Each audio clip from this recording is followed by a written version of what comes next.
India and Vietnam established diplomatic ties in 1972. However, our friendship is rooted in the millennia civilizational linkages of shared Buddhism and Cham heritage. Our partnership is based on mutual trust, shared values, mutual respect, and solidarity. This year is special, 2026, as we commemorate 10 years of our comprehensive strategic partnership, which was established during the visit of Prime Minister Modi to Vietnam in 2016. In the recent visit of President Tholam to India, our partnership was elevated to an enhanced comprehensive strategic partnership. So how significant is this Defence Minister Rajnath Singh visit in the context of the Indian-Vietnam Comprehensive Strategic Partnership? Our defence is a very important pillar of our comprehensive strategic partnership with Vietnam. Rajnath Singh ji was here also in 2022. We have a very broad-based defence partnership with Vietnam, cutting across sectors, whether it's capacity building, joint co-production, exercises, discussions at all levels. And I think this visit will further strengthen the already robust, mutually trusted, and mutually required partnership in defence area. Sir, what are the major focus area of discussion during this visit? Let me again tell you in different context. There are some particular firsts between India and Vietnam. India was the first country with whom Vietnam established an institutional mechanism for defence and security dialogue. It's called the DPD, Defence Policy Dialogue. 15 rounds have taken place so far. The last one was in Vietnam.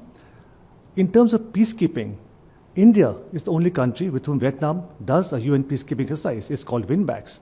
The 6th edition will take place this year in India.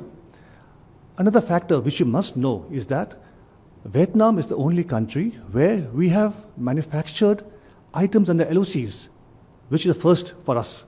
In 2022, I think, we had a $100 million LOC to manufacture patrol boats. It was done in Vietnam. So this shows the level of trust, the level of maturity in a partnership. I must again tell you that there are 2 ongoing LOCs, which will again go towards patrol boats and offshore vessels. In all, we expect that this visit will further strengthen the robust defence partnership. Sir, BrahMos system have attracted major attention. Discussion around possible, how you say about talk about defence ties. Like I mentioned to you, the India-Vietnam defence partnership is very robust, multifaceted. I think it would not be proper to pinpoint it to a particular item or a thing only.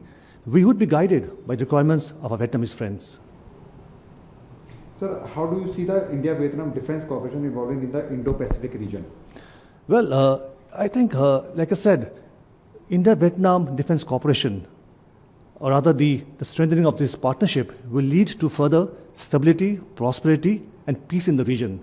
We both believe in evolution and not expansionism. Vietnam is a key partner of ours in the Act East policy in a broader Indo-Pacific context and also in the ASEAN setting. Sir, what message does this high-level visit send about India's commitment to Asia and South Asia? Well, first of all, the visit takes place immediately after the state visit of His Excellency President of Vietnam to India. Secondly, the 2 ministers have met almost 9 times since 2019. There is a high level of trust. And like I said earlier, I strongly believe that our partnership will lead to more stable, more prosperous, and a more secure region. At the time of evolving geopolitical challenges in the Indo-Pacific, how closely are India and Vietnam coordinating on regional security issues? How important is Vietnam in India's broader Indo-Pacific and Act East strategy? Well, Vietnam is a very important partner of India. There's no doubt. We put the highest priority to this partnership. Vietnam is an important key player in our Act East policy. In our broader Indo-Pacific vision, Vietnam has just joined the IPOI, Indo-Pacific Oceans Initiative. In that context, there is strategic convergence. Vietnam also supports our candidature as a permanent member in a reformed UNSC. In the multilateral fora, we work very closely and very properly in this domain. Sir, beyond defence cooperation, are both countries also looking to deepen partnership in trade, connectivity, energy, and emerging technologies? Yes, of course. I've been in Vietnam for the last 6 months, and I strongly believe that we have not yet tapped the full potential. The journey has just begun. In fact, the sky is not the limit for India-Vietnam partnership. You asked me about trade and commerce. In the last 10 years since our CSP, trade has doubled.